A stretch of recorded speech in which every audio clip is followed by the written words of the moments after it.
here's a really cool frontal section of a kidney. Blood is constantly going into the kidneys in order to be filtered, and that blood will eventually be distributed to the outer portion of the kidney that I'm tracing with the probe here, called the renal cortex.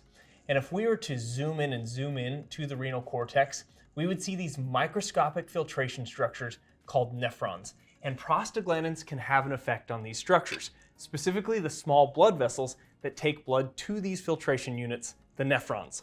Prostaglandins vasodilate the microscopic blood vessels of the nephron, which brings more blood flow into the kidney.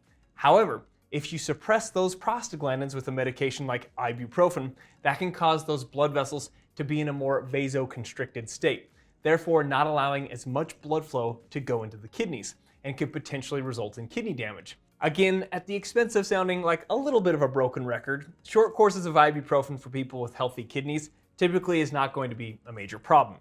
It is the longer, more chronic uses of this medication. Or if somebody already has kidney disease, this individual may want to avoid ibuprofen entirely.